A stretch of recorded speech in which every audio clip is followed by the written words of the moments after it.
this is a session that everyone tends to enjoy quite a lot. It is a really interactive one. We are looking at identity references, and what we mean by that is primarily those you've identified and a number that we've identified in terms of other websites that you might want to align the Ae3 brands with.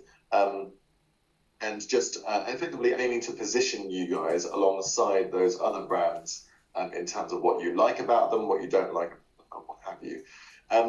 The way in which this works, I'll just share my screen now, is that we have this board here. And what we've done is we've got a number of references here that we'll take a look at each of these sites in turn. We may not get through all of them, but we'll pick and choose as we go. And the aim is that we position these websites on this spectrum. And now this spectrum is something that we've kind of gone through the sites that are in your sector and related sectors and assessed as being the kind of main metrics via which these kind of sites differ. So in this case, for example, I've gone with low branded on one side, high branded on the other side, traditional layout at the top and custom layout at the bottom. And what I mean by these is sort of laid out a little bit in terms of how this different spectrum adds up for these different quadrants here. So a traditional layout that's fairly low branded, for example, I'm going to open Bloomberg for this because I believe that was a decent example of this. Yeah, so there's not much that is kind of jumping out at the user about branding, and it is a fairly traditional, almost newspaper-led layout, and so that's kind of what I mean, roughly speaking, by traditional layout and low branded. And then something that's high branded and a custom layout. Well, I'm going to go for. Which one will I go for? I'm going to go for Morning Brew for this. Something that feels a lot more like an owned brand, an owned piece of media, and something that has a lot more of a kind of custom feel to how it's laid out and what have you. So the aim being that once we've got to the point where we have a good amount of these references kind of positioned on this spectrum here, and I'm going to ask you guys to take the lead on that. We will aim to get your brands, your mortgage or money, mortgage solutions, special lending solutions, also positioned on this. This is one of the key. Ross, you've joined the meeting again. I guess 2 devices. Hello, fair enough. Hello, sorry. All good. And by doing this is one of the main ways in which we are able to understand your aims for the design of the site. That way being that, for example, if we position, say, The Guardian at a certain point on this spectrum here, and it turns out that, say, Medium sits in a different place in the spectrum, and actually you determine that your money sits somewhere halfway between those two, that's a really good brief for our designers in terms of the overall tone and feel of the site. So that's roughly speaking what we're aiming to do. Now, the way in which we do this is first I'm going to open each of these, well, some of these links, you're going to have a look at them. I'm going to give you very few prompts once I've opened these sites, because I want to get genuine reactions from you and gauge what your actual feeling is related to it, as opposed to me colouring that. So I'm going to tend to open these, scroll up and down a bit, and leave the floor for you guys to speak. Until we've got a few opinions down, and then I might weigh in with a few thoughts as to kind of some particular areas of focus. Does that sound clear to everyone to start? Yes. Yeah. Okay, great. Now, the last thing before I kick into some of these is that we are aiming for not all of these to be things you like. The idea here is for some of these to polarize opinion, and so what we're aiming for is that some of them might be at extreme ends of the spectrum, and we gradually narrow in and determine where your brands sit in relation to them. So please don't be discouraged if you look at these and think, God, don't want it to look anything like that. Mm-hmm. So yeah, it's kind of the point in a lot of cases. So I'm going to click into I'm going to start with the box as where we're going to go to start.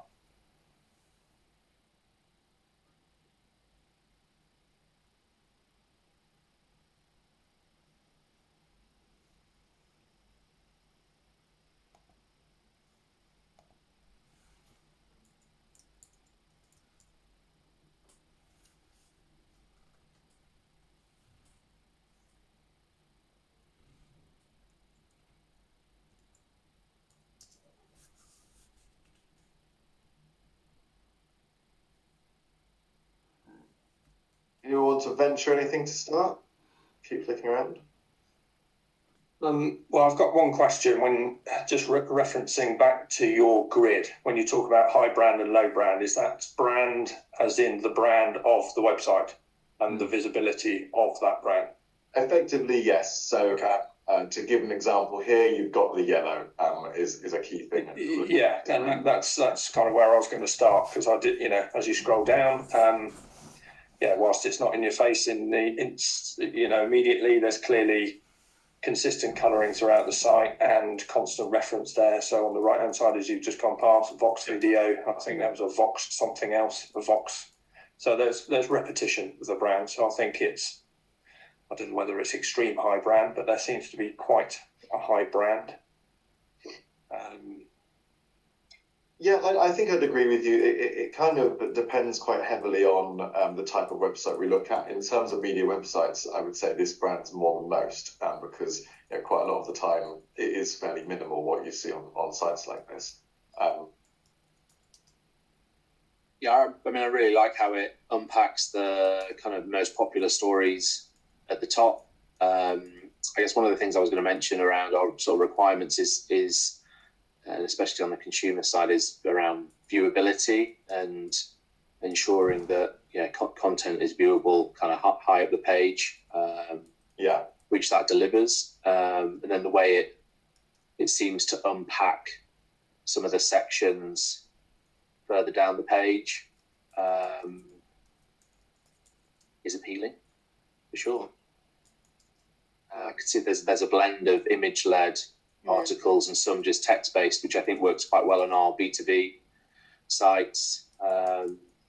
What we've tend to found historically is, especially with our newsletters that we send out on the B2B side, we don't really use imagery within them, because it's more functional. The user's on there to digest the news as it's happening there and then, whereas on the consumer side, it's a bit more visual driven. Yes, okay, so for me, it's interesting you draw that distinction, because I think that is a valid distinction to draw, the question of the B2C versus the B2B, and that I think is something that's going to come out of the division between these two in terms of where we end up placing them. Yeah, I think so. I'm just going to add to that in terms of how we position Mortgage Solutions as a brand. It's very much a kind of a news-led broadsheet title, so going for that kind of newspaper look and feel, I think fits with that purpose that the B2B stuff has. Whereas, again, kind of tying in with what I said previously, the consumer stuff is more magazine led, I suppose, in terms of some of the content that we push out being more insightful. Yeah, just adding to that, I mean, I agree with that, what Jamie's saying. I mean, as an emotion of the B2B side, it needs to be seen as authoritative and trusted. And clearly, while it has to be visually engaging and sort of encourage people into the site, it's probably the first two descriptors that are incredibly important. And then on the consumer side, it is a bit more about accessibility and trying to make personal finance, which clearly is a dry subject, appealing and engaging. Yeah. I did forget one aspect, which is I have a couple of kind of prompts down the bottom here that we may use for these at some point. Things like embraces the meta of the newspaper versus feels too independent / unbiased, this kind of thing as we go. So with Vox then, where do people think that this kind of roughly sits on our spectrum? I think definitely to the right of high branded. Yeah. Is that? Yeah. Any thinking regarding the layout? it's traditional, I would suggest. Yeah, I'd say so. Sort of in there. I'd say memorable magazine is always almost where I'd put this. It feels, and I read books from time to time, and it strikes me as that sort of content, but I think they've kind of embodied that fairly well. So I'd say that roughly, we're not hugely branded, we're not over here. I'd say we're kind of in the middle of this and slightly towards the traditional. It's not kind of a completely traditional layout. There are clearly some aspects of this that are quite digital first, as opposed to being kind of more what I call skeuomorphic, pretending to be a newspaper still. But it's using some aspects that are less traditional. Great. Can you click on an article page? So very conscious that on the B2B side of things, the majority of the traffic comes directly into article pages. Yes, that's the kind of shop window rather than the home page. Yeah, of course. Yeah, because on that, sorry to interrupt. I didn't know whether we needed to sort of pass comment on the relationship between content and advertising as well. I mean, obviously, I can see ads down the right-hand side on the article page, so yeah, I'm just aware that sometimes when you look at a visually attractive site, sometimes it doesn't have any advertising, whereas clearly we do need that as a consideration. Yeah, and I think that this does have advertising. It's not everywhere by any stretch of the imagination, but we've got long leaderboards. We've got MPUs. I think it would be quite good to, at some point during this process, understand a number that you'd like per article, if possible, just so we can and make sure that we're getting those ads on there. But we've got one, two, three. That's just a video from Vox. 4, 5 here that kind of this article. Seems a reasonable starting point. Obviously, it looks like some of them are quite sort of sticky ad units. So when you scroll down the page, they follow you around. Yeah. And I think the intention from our side of things is because at the moment we have 1, 2, 3, 4, 5, almost looking at sort of 7 or 8 ad units on a page, which are relatively inflexible and are just in anchored positions. Whereas I think we're certainly looking towards taking the approach of having more viewable ads that stay in view, and also potentially kind of refresh as a user scrolls down the page. So less units, but more dynamic units, I think is probably the route to go down. Yeah, totally. Okay, cool. That makes a lot of sense. Okay, so that's a really good place. That's a really good one to start with. I think I'm going to go for something that's quite different now. Where did it go? Varric. So again, I'm not going to say very much. Keen to just get you guys' opinions first.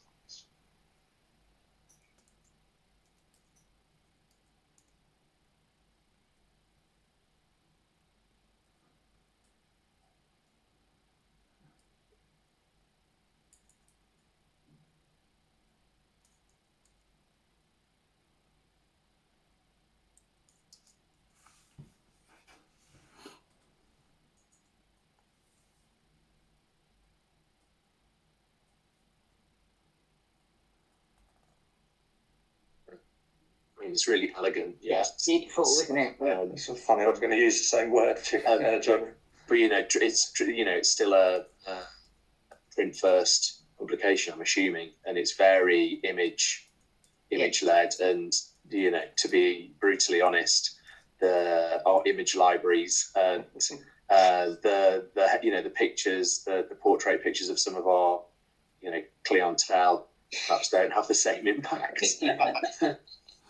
For sure. Yeah, totally agree. Yeah, then naturally with the different subject matter, like I was saying, the idea is that we kind of go for something quite different to start. But I think also, I guess we're quite driven from a brand perspective on colour, and I don't know yeah, you know, this is just driven by the vote. It's very, I guess, font led. Yeah. I would agree with that statement. It's very typographic led. It's quite it's got a lot of cleanliness to it, but it still is doing this primarily. It still feels like you're browsing the print version to some extent. Yeah, and that I think is probably, you know, a challenge that we'll face with obviously us being completely digitally led, but the sort of accessibility of the typography and the user experience of, you know, I can barely read that. I mean, it's probably zoomed out a bit, but it doesn't seem very accessible. Sure. I mean, I'm in terms of the font specifically. I would think, I'm not looking at this on the best screen for this exercise. I'm on a big old monitor, so it may well be that it loads differently on yours. Generally, in terms of whether you go serif or sans serif, serif is the more accessible on screen, but then they've got this sans serif that's mixed up with it, which is actually quite inaccessible. Generally, if you're using letter sans serif like this, where the letter forms are quite geometric, you've got very little difference between the A and the O, for example, and it's to read it particularly well. This serif does a lot more of that. What I found quite interesting about this, particularly in comparison to Vox, is there's actually more ants on the page, but it doesn't feel like it. They've done quite well to get 1, 2, 3, 4, 5, 6, 7, 8, 9, 10. You've got 11 ad placements on the page, but it doesn't overpower in the same way. Well, it's not. It feels like that's the box. Yeah, I mean, it looks like though some of those are being used sort of with house ads. You know, they're in a house style. Yes. Although, actually, that's a Clarence. Yeah, I mean, it kind of looks like content ad, but it looks like What I imagine is the case. It's sponsored content. Sponsored by Clarence, the advertisement feature with Clarence. Yeah. It's sponsored content, isn't it? So it's made to look like a Vogue internal link, as opposed to it being a kind of broader self-serve platform like Google Ads, for example.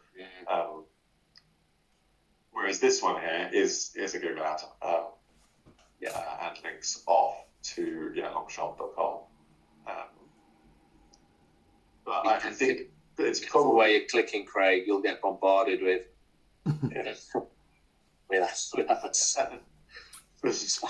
my fiance will just think I'm planning a nice surprise. Yeah, it's going to be a good Christmas. Yeah. No, so it's also presumably fairly interesting to these advertisers to be working on an ad palette that's specific for Vogue as being a premier publisher of these ads. So it may well be that they've got that advantage that you might not necessarily have in the same way, because you take effort over the one that's going on Vogue, don't you, to get it looking right for that platform. Yeah, that's a fair comment. Okay, so similar exercise then. Let's place it on our continuum.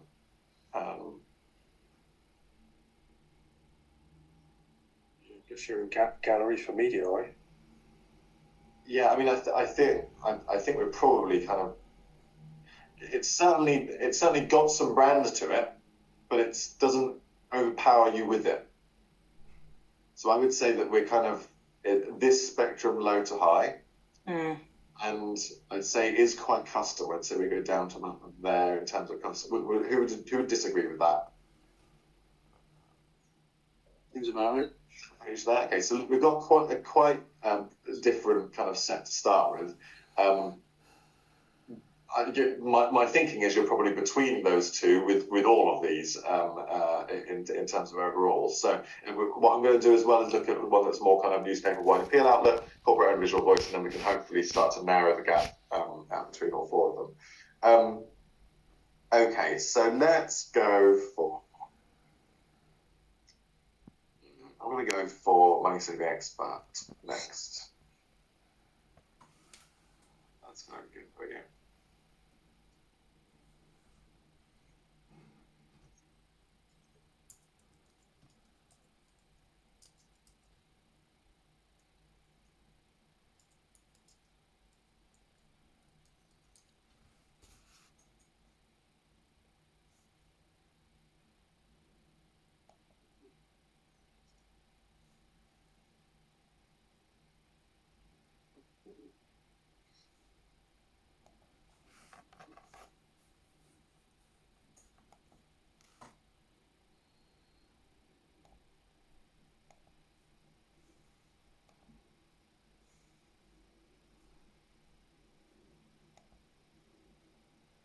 anything coming to mind? Martin's face all over it. He is there, isn't he? Brand reference. Well, he is the brand. Yeah, very much. You've got his name plastered wherever you can, right? Yeah, I mean, there's so much formulaic. Yeah, there's so much content on it. It's you know, I guess it's quite difficult to unpick it all. I don't know. It's quite overwhelming. It is quite overwhelming when it's meant to provide a service that eases anxiety. Yeah. It's quite anxiety induced looking at it. Yeah. You know, I think actually what's quite interesting is the I guess that the most popular content is really high up the page. You know, this is a key driver from a consumer perspective. It's what is going on right now and what's popular and what do I need to know. So it's almost like the essentials. You know, a lot of it is quite driven towards getting people to sign up to their emails as well. It's very commercial, I think, in terms of trying to get data from customers. Yes, I might agree with all of that. How about in terms of our spectrum here? Like we've got traditional, custom, low branded, hybrid. I mean, what you're saying about Martin and the brand, well, that's also brought out in colours. It's also brought out in this kind of cut off corner that they're where they can. The yellow is I quite like the yellow and blue. I think that's quite powerful. I was just trying to find. I went on an article a minute ago that I've now lost again. I had another big piece with me. Yeah, I mean, I'm not sure, because it's kind of something we do with your money. It's almost having you see they have like a little strip of colour down the side of each box, which may determine what the is in the taxonomy. I don't know. I imagine it will, yeah. I mean, imagine that we've got... you know, green is household bills and red is deals and whatever, yes. No. I read their housing energy grants as well. I'm not 100% as to what the delineation of those is right now, but I'm sure there is one. This one, we've got this sort of branded element as well. They're clearly bringing in these kind of feature brands as much as they can with them, helpfully numbered 1, 3, 4, and 5 as well. Where's 2? You don't need 2. It's like,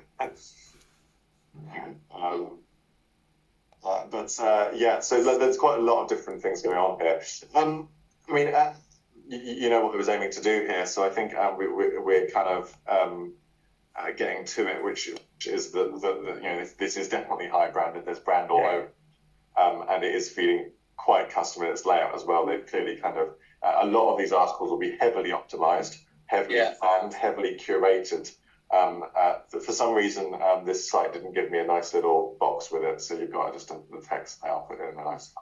I think it's being mindful as well that they've got an absolutely huge editorial and commercial team that's driving, a lot of the action on that site, and driving people to buy products as well. Yeah, it strikes me that there's just a very broad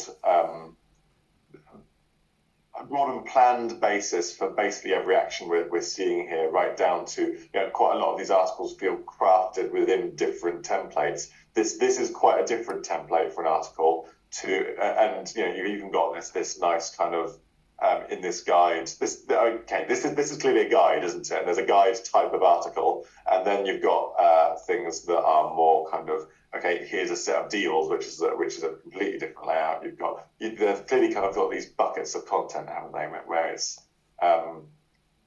this is what we're showing off in this style of content. That presumably have a number of different routes into them. It just seems so it just seems so distracting. Do you know what I mean? Like from our perspective, the hero is the content, and that's what the customer's there for. Whereas here, it's what am I actually on this page for? Am I to read the content, or is it to get an email or a deal, or what's the? Yes. Yeah. So okay, I mean, I think again that's quite useful there because I've heard primarily quite negative responses to that. It is obviously a very famous and very successful brand, and is so far of those you've seen the closest in terms of the industry. So it's good to know, but also interesting that we are kind of presumably taking some of a counterpoint to that at this stage. There are some aspects of it that I think fall outside of this spectrum here, which is that it is. Am I going to use any of these ones? No, I'm going to put a new one on there, which is this is also a bit of a broader, messy experience. Yeah, I guess. Go on, John. Yeah. I was just going to say, my understanding is from the money saving expert side is, the real value in it is around that community element to it. So the forum aspect of it, and people going on there and, using it as like a sort of financial Reddit, and creating these forums and the posts and discussions within it are kind of one of the biggest points in terms of, recirculating users and getting them back into it. And I think, certainly from our consumer side of things, that's something we'd want to try and encourage. Yeah. Okay, that's really useful. Great. I think you've articulated it well in the sense that there are elements of it that potentially we should be trying to replicate, but can't get away from the fact that Martin Lewis obviously has his name. Has his name embedded in the national consciousness, has his TV show, and I don't know what people actually think. If people came across that site in isolation, not knowing who Martin Lewis was, whether they would like that experience or, as we've just articulated, be slightly bamboozled by it and find it slightly confusing and intimidating. Yeah, I mean, I'm going to put out there that the agency and the budget for that site will have been the tenfold, at least, what we're doing here. And I tend to generally have faith in the process of much larger agencies than my own. That being said, I can see all of the points here, but I think primarily what we're seeing is that this is for quite a different audience. Particularly to the B2B side, but also even I think for your mortgage, your money side, I think that Money Saving Expert, like you say, has such a place in the national consciousness that it's the first place you go, and you might be going there for a very specific reason rather than a broader kind of interest basis, which we've discussed in the personas, is more what our aims are here. That's got some quite. Yeah. No, I'd agree with that. No, I think if people are going there for a deal or to specifically, find out how they can, or advice on how they can save money on their gas bill, whereas I think from our side, it's more sort of editorially driven in terms of a wider education piece. Yeah. Okay, right. Let's do one more that is at our counterpoint. I think this will be Forbes, but I just want to remember what it looks like. I'm going to go with, I think I'm going to go with Bloomberg. Apologies, this yesterday. Yeah, okay, Bloomberg's probably the next one I look at. Okay. This might paywall me at some point, so apologies if I don't get through to the useful bits.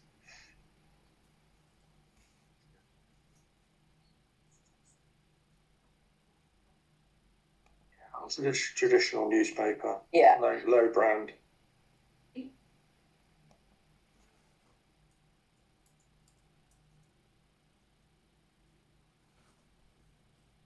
For some reason, it's not loading the advertisements here, which I can only be grateful for right now, but I don't know.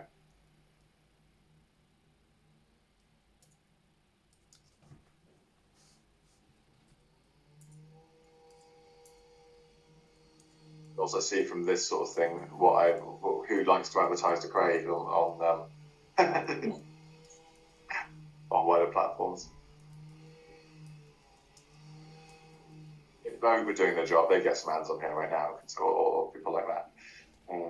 Yeah, it looks like it's kind of, I don't know what zoom you've got it on, but it looks like it's, almost mobile first in terms of its, it seems like like a narrow True, yeah. page. It will be, but also that is best practice for accessibility. So if I were to zoom in, which probably is slightly more accurate, in fact, let me do an inspect where I put this on just slightly smaller screen.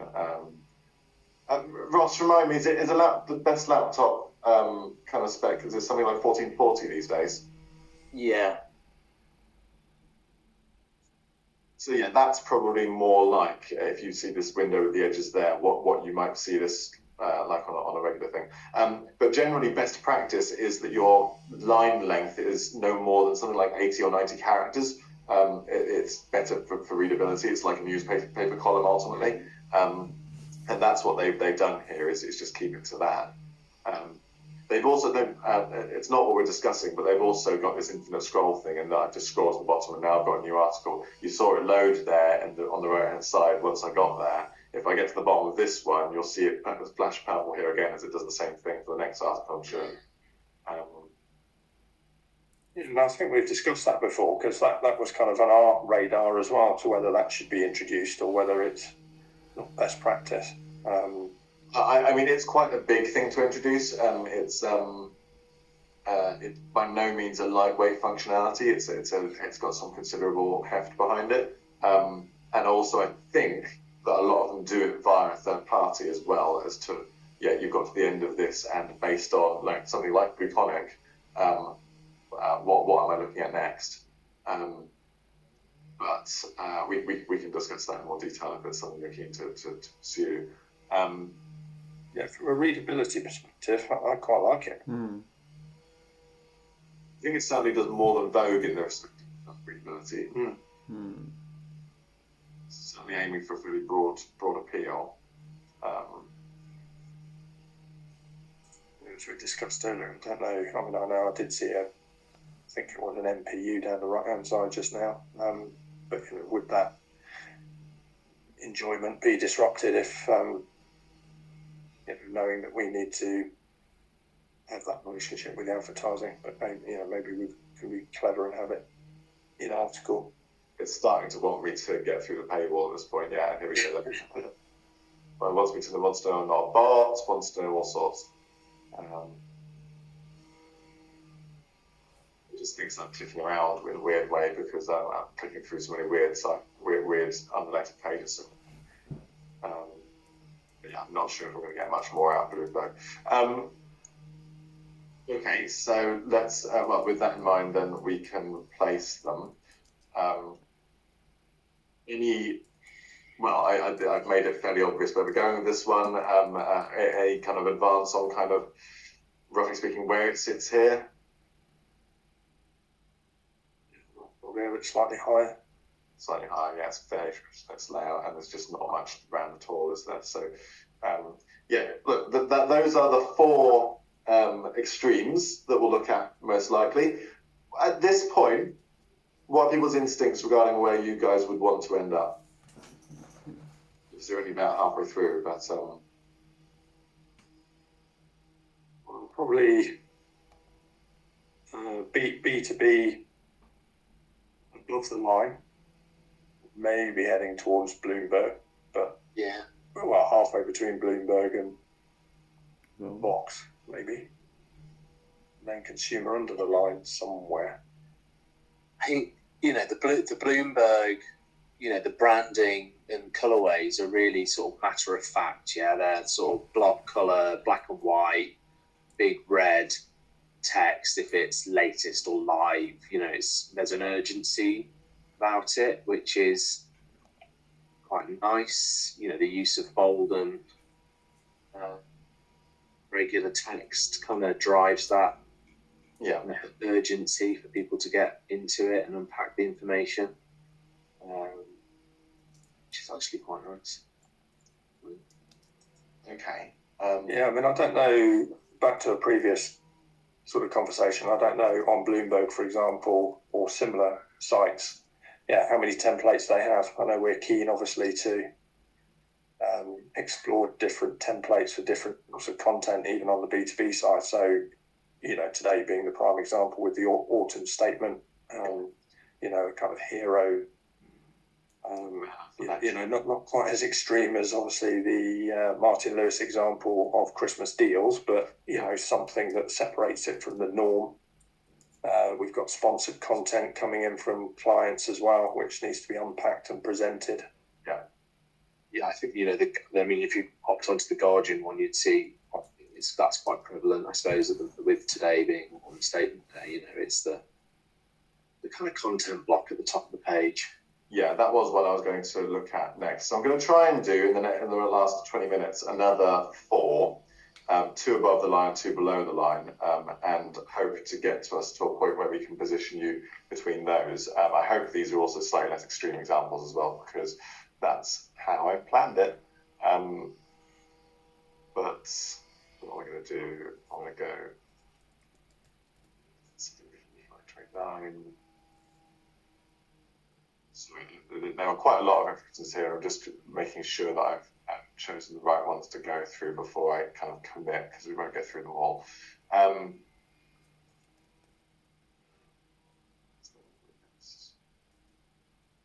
Okay, let's do this one. This is skipped. Do you know what? I was ironically just looking at that because that was the one that sort of stood out for me that you sent over yesterday. Oh, yeah. For any particular reason? Well, I was just interested in how they implemented the messaging around their gateway, their data wall. It was quite subtle. Yeah, this is quite an interesting reference for you, because it's a very different industry, but it's a very similar, I would say, level of specialism within it. Perhaps for the B2C side, perhaps for the B2B side, they do events and they're kind of much more focused on that as well. But it's obviously travel industry as opposed to financial. We still do have some branding taking place.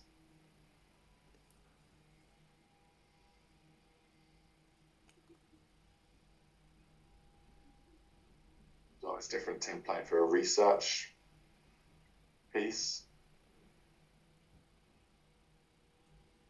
Actually also a different subdomain network for research.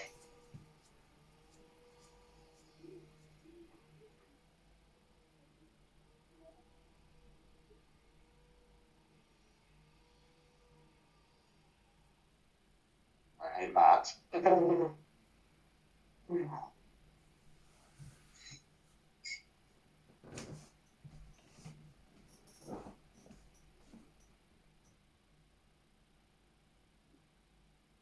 So okay, this I was bringing in as a non-traditional layout with kind of something along these kind of lines over here. I mean, they use the full real estate on the page, like it's a really wide column. Yes, and I'm not recommend that because that is just okay. I'm tracing across the page, and now I'm back to that's all it is, and that's as wide as I'd ever go. Would you say that's a weakness of this, Ross? That it's wide. Just the line length. I think the line length, yes, but you can still use a lot of the page without just increasing the line length. With the sidebars and the spacing around things, you can use up that space better. I think the Bloomberg one had a narrower container for the whole website itself, so it felt a lot closer. Yeah, very much. And this is my last. Yeah, Craig, on some of the other article pages, is it all sort of ticked with a very beautiful image, or again, in the absence of that availability in our space?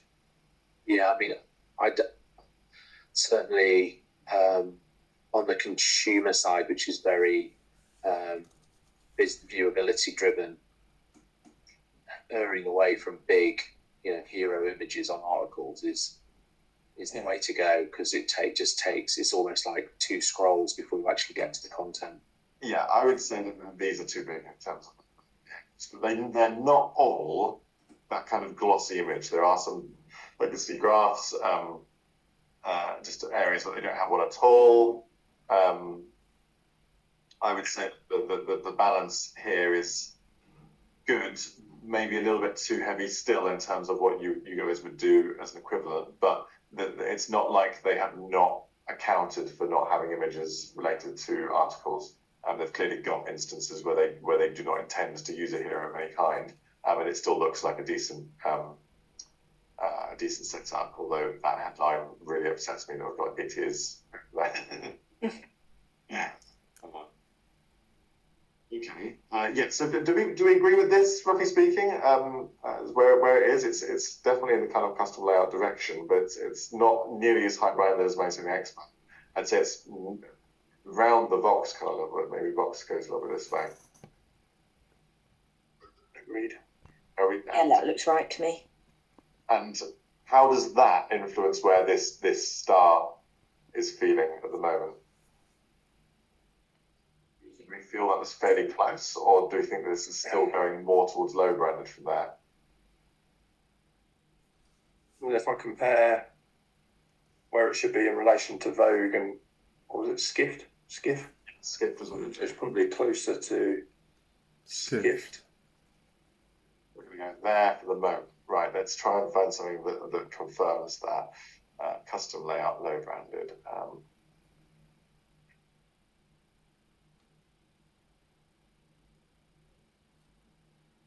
Could be one.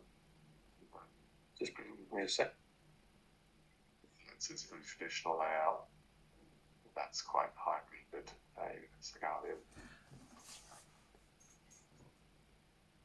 Wait just a moment. That's a lot of brand.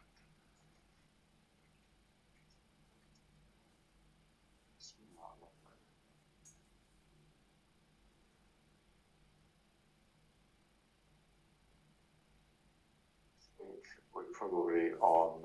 Oh, we could be on.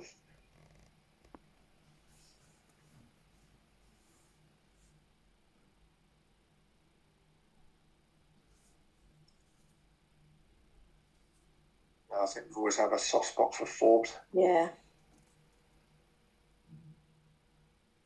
Is that one big ad? No, that is just there. No, that is one big ad. That's one huge ad. That entire thing is for SEMrush. Video playing in bottom left there. They auto load again. To the end with the ads. Otherwise, very clean. There's not much else to it there. You're just reading the article, aren't you? Yeah, and I think that that balance between editorial focus, but there are plenty of ad slots in there to monetize it.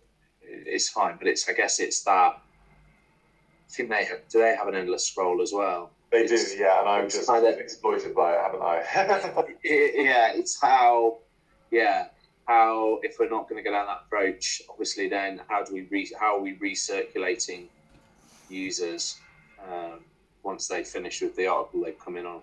I mean, what I will do is talk about infinite scroll in with the devs this side. What I'm not certain of is what the considerations are there, or whether it is entirely managed by an external plugin. But I'll talk to the devs, they'll know. But overall, look, it's not like there's no branding on here. We've got, for example, if I roll over that hero story, we've got daily cover story at the bottom, and then you've got that nice kind of interaction there where the green pulls across on the line at the bottom. You've also got this thing, which is like just quote of the day with this big border around it, which is replicated in this, though that is an ad. It says paid program there. I wonder if that is an owned ad. Yes, it is. Look, it's an owned ad, which was a very good reason for them to be using their brand on it. But yeah, it's not like there's no branding going on, but there's I'd say more minimal than several we've looked at.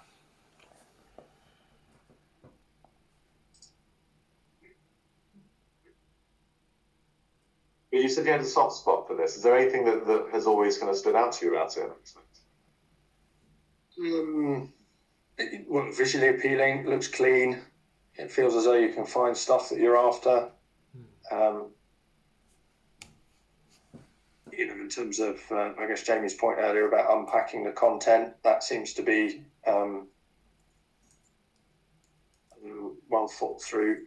Yes, yeah. Although on the article pages, I agree, we do need to think about how we recycle people. It's interesting in that, you were saying it's kind of quite streamlined in terms of its branding. The Forbes, masthead is very clean, and having the navigation bar portrait down the left-hand side rather than landscape across the top is unconventional, I think, probably. My internet appears to just not be loading the site. But again, there's differentiation between the content streams within it. Like there is, I think when you scroll down, there's the money's in green, the innovations in blue, the billionaires are in black. And I would also recommend doing that, especially making billionaires seem as dark and troublesome as they can be. But it's it's that there seems to be like a really nice blend on it between text-driven article promotion and imagery, which allows an element of creativity from the editorial team within it. Plus, also, I think they've got a ton of different article templates, that are kind of very kind of hero image driven, or they can adapt them depending upon what the subject matter's on. This is the thing; they've got that custom layout. It's not in your face as custom.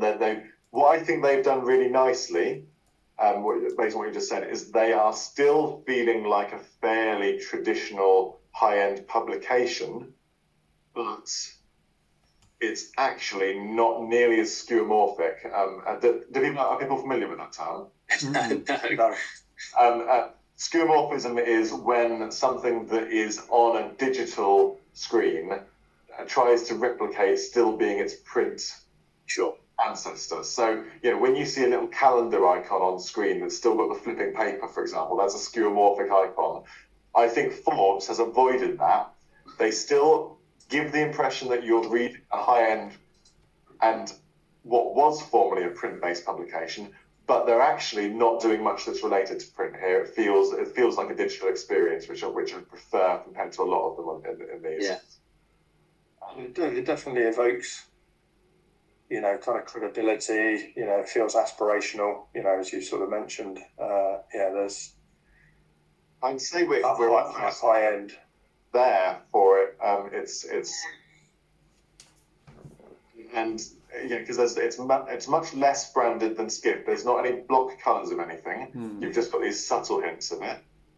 I'd say there is quite a lot of elements of custom layout, but it still feels on the whole like you're browsing something that is that high-end, trusted, and I say trusted and align that with traditional. Not that that's necessarily the case, but I think it is in this instance. Trusted outlet. I think this hopefully will get us to a place where we can confirm on this star whether it should be closer to Skipped or closer to Forbes. In between. Can I ask Greg to click on the boring money? Yeah. Sorry, you got on there. Yeah, I thought this was a really interesting one because this one came from your briefing. Yeah, so this is, I guess, it's not a direct competitor for Your Money, but it's very much in the same wheelhouse, and seems to be getting quite a bit of traction, I think, from a consumer and a commercial perspective. Yeah. But it's using the owner as a bit of a Martin Lewis type kind of headliner on it. I can't remember what her name is. You're not up for that, Ian? Is that not? But I think certainly in the consumer space, the use of personality around the brand and the people that are, creating the content on it is, I think, important to build that trust and authenticity. And I think a lot of it is about these are lifestyle choices that people are making based on the reading they are doing. And so they like to feel like they have a relationship with someone that is a human being, because that human being has a lifestyle as well. So that there's kind of relation. My partner, I can't remember if she follows this person or complains about people who follow them, but there's a lot of cleaning Instagram accounts where you follow someone who cleans their house in a really, really nice way. And it's that same sort of thing that I've come up with this great cleaning technique for cleaning my house. Now you can clean your house because you've followed me, that kind of thing. So there is that personality about it. I would say that the reason I didn't bring this in sooner, they've gone very heavy branding.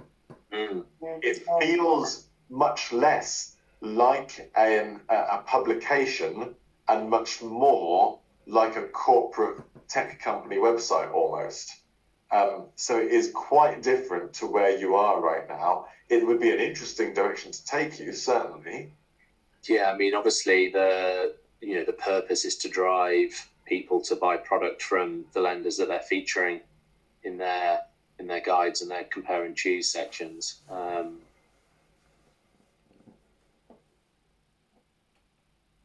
The article content isn't front and center. It's more kind of matchmaking, the profile of the customer with their risk appetite or the types of product that they're interested in. There's no advertising here at all, which is the other thing that they do run a little bit of advertising, but I think predominantly the commercially is driving customers to go and buy products from the companies that recommend.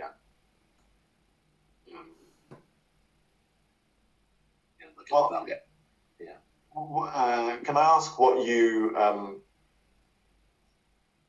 wanted to get out of looking at that one in particular? Do you like that, Jamie? Well, no, it's just to get some white. I don't particularly. I know I like the branding on it, and I think the personality of the site comes across. I'm not sure I like the layout necessarily. I would say we're almost over here with this. It's about as high branded as any of them we've looked at. Yeah. But I think it's more important especially from your money, is to have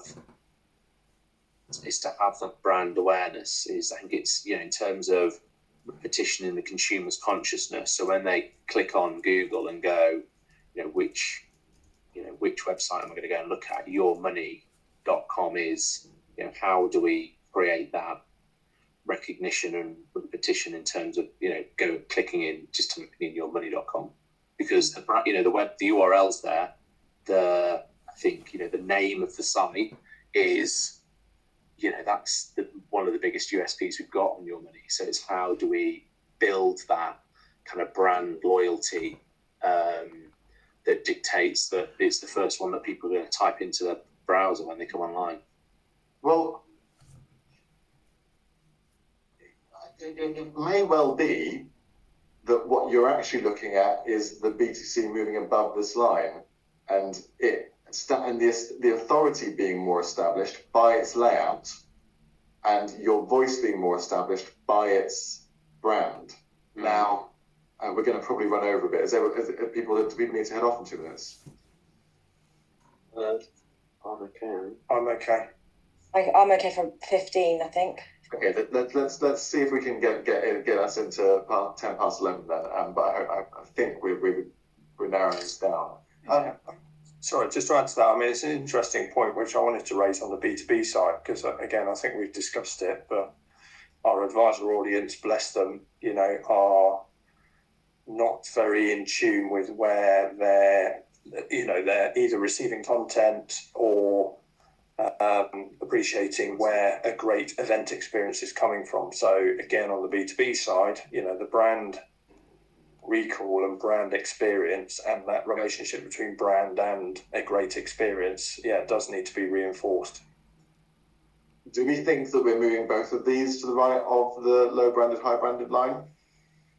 Probably. Yes. Yeah, I think so. Okay. What I'm keen to look at I think Vox does a lot of this in terms of that yellow just being a repeated motif there. I'm keen to look at, I think, two that sit up in this kind of memorable magazine quadrant.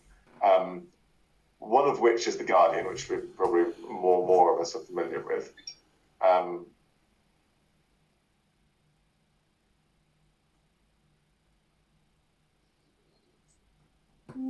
I think it's quite obvious here that particularly in typography, in colour, in well, it's known for a number of different aspects of the brand, but in just how it kind of reaches the viewer visually, it's not your standard traditional trusted broadsheet in that respect. There is quite a lot of branding to it. That falls away slightly when you're in the articles themselves, but you've still got things like that selection, for example, being yellow. You've got these circular images as opposed to like basic squares. There's still quite a lot there to it. I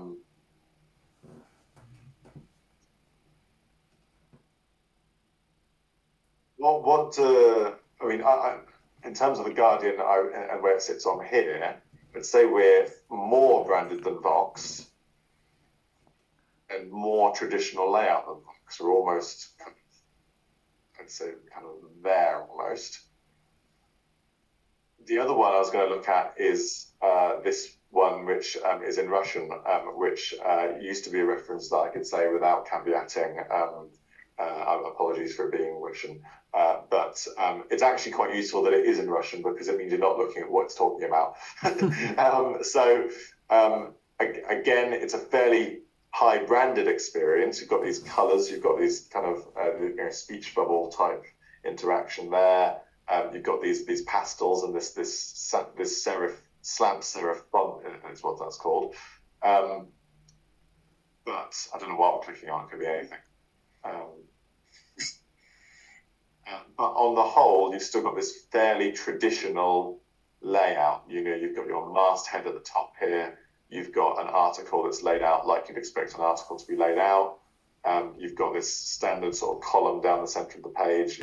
I'm going to assume, if anyone wants to know what most read is in Russian, it's that. You've got some aspects there that kind of draw you through the content in a kind of fairly traditional way, but still quite high branded kind of way. So again, with one, I'm not going to try to pronounce any of these names. Very high branded, but I'd say still very traditional. We didn't spend long on that, but do those two and Vox inform at all where we might see the B2B being going? Yeah, I mean, I'm inclined to like just have another fiddle through Vox. I mean, it looks really nice, and it's probably, do we want to be somewhere between Vox and Guardian? From a branding perspective. Yes, I think. Yeah, probably. Yeah. Probably. I mean, don't know whether the Guardian, something we've discussed before in regard to a brand refresh.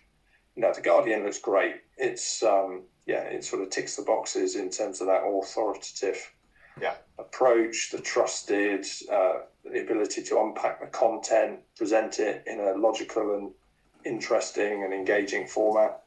There's just something about, obviously, the masthead, is a big block blue, which, that is the brand. But, is that modern enough for a... Yeah, I'd be inclined for an online... That's a good point, Ian. I'd be inclined to agree with you, yeah. Looks a bit stuffy. Yeah, there's an opportunity here for us to do something which is a bit more radical, I suppose, in terms of brand refresh and, the I guess the hygiene factor of the site from a design perspective. I think I can tell just knowing Ross that he's quite keen to design this now that we get to kind of put something like the Guardian's brand together. I think you're right. I think there's opportunity to make this more digital friendly. With this sort of authority being in place, and if we're looking at, we haven't actually looked, not Mortgage Brain, sorry, Mortgage Solutions. We're looking at actually where it is right now. Well, if we're doing an update and a refresh and a rebrand, it's not like we have to move 1,000,000 miles to get it to somewhere like The Guardian. We changed some fonts and we changed how some colours are laid out and what have you, but it's not so far away. It wouldn't be a complete disjoint for your current readership for it to move in that kind of, let's say, authoritative but modern approach, if that makes sense. So I think, like, I'd almost say your B2B brands, that's a good place for it, I think. And I'm really if you guys agree, I'm really comfortable with that being your choice. Yeah, although it's I guess previously we were talking about how much we love Forbes, but obviously now we're 1,000,000 miles away from Forbes. It's an interesting. I mean, obviously there's an aspect to this which is guesswork and positioning. The stuff that is very different between Forbes and The Guardian is it's the amount of branding that you've got there that's the difference. There's not nearly as much in terms of the custom layout versus traditional layout. If you went even to there, you'd be a lot closer to Forbes. But I think the thing with Forbes is it has that level of authority that the cleanliness is you're able to do that without worrying that you're losing any aspect of the brand. Whereas with The Guardian, they've clearly made a choice. They want to make their brand shout. And if you're kind of in that place where, hey, let's make ourselves memorable, let's not just make this a reading experience that tries to channel authority. Let's do this.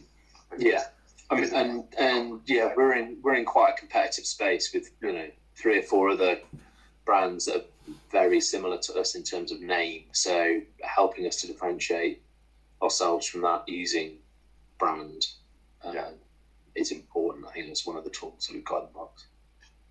Okay. B2C then, last few minutes. You think we are already feeling like we're moving this side of Skip potentially based on what you've just said? Do we think that there is more? Do we think that the distinction between the traditional layout and the custom layout is still valid here, or ultimately are you feeling good about this overall up here memorable magazine space for both of them even? I'm just really conscious that some months 80% of our traffic is mobile, and think if you're wanting to go really custom, how that fits in with that, and whether that works in that instance. A valid consideration. I mean, if we look at, I say that with just kind of understanding how these work. It is with Boring Money, for example, which we've identified as being down to the custom layout side. If I set this on mobile, what you'll see is that in most cases, what custom layout you might have had, on desktop quite quickly becomes relatively standard when it gets to mobile, because there's you've just got less real estate to play with. Yeah. I would say that there are other ways in which to express that custom aspect to this. We're still primarily looking at branding here more than anything, and that you've got these bold colours, you've got these circles, for example, you've got rounded corners on things, you've got this card-based layout which is very tech-focused, very kind of modern. It feels like interacting with more commercial site as opposed to an editorial one. These are some of the aspects that kind of stand out about this one. If I was to do the same thing with Money Saving Expert, I am absolutely certain we'll get a lot of similar thoughts there. Yeah, in that you've still got these aspects of your custom layout, but they're more expressed through the branding at this stage. So I wouldn't necessarily worry about it being custom for mobile per se, because ultimately, whether or not you go custom on desktop, I hope you agree with this, Ross. The extent to which you go custom on mobile is just less. It's just by virtue of the extent of the real estate you've got.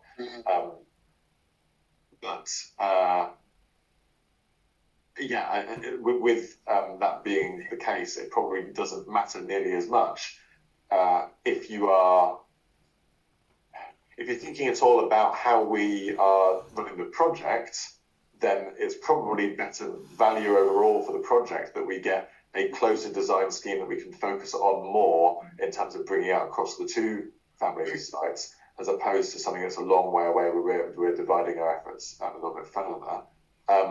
But in terms of the audience specifically, I don't think you're going to see that much distinction kind of up this line, especially with that level of mobile traffic. So I think you're kind of free to make the choice to some extent. Not left in there with any agenda.